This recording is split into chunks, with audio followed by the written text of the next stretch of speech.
আমার টক ঝাল মিষ্টি চ্যানেলে আমি আজকে একটা কচি পাঁঠা মাংসের রেসিপি তোমাদের সাথে শেয়ার করছি। আমি এখানে দেখো মাংসের যা যা দেয়া হয় সবই সেগুলো আমি দেব।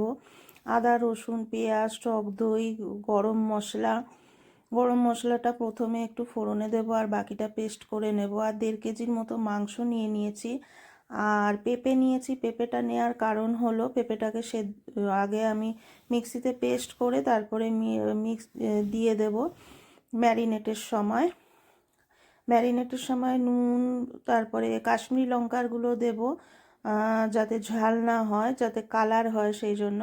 আর পেঁপেটা দেব কড়াইতে। আমি মাংসটা পুরোটাই করব, আমি প্রেশার কোনো রকমের ইউজ করব না।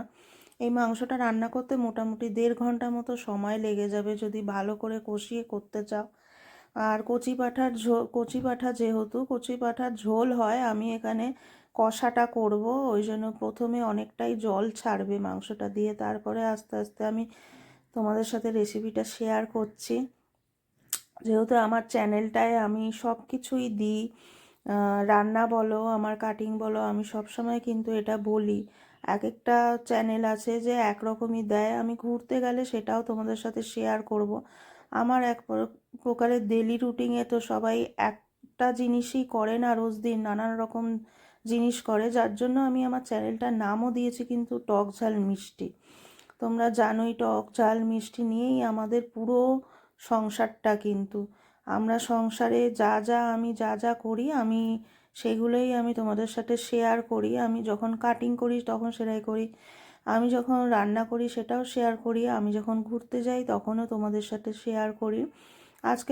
আজকে রবিবারের বাজার, সেহেতু আমার হাজব্যান্ড এখানে নিয়ে এসছে। এই যে আমি একে একে ফোড়নে দেখো দিয়ে দিলাম। পাশে আমার চিকেন রান্না হচ্ছে, সেটাও দেখা যাচ্ছে। আমার রান্নার পিসি যে সে চিকেন রান্নাটা করছে, আর আমি এখানে মটনটা রান্না করছি। এই যে অনেকটা জল বেরিয়েছে মটনটা দিয়ে।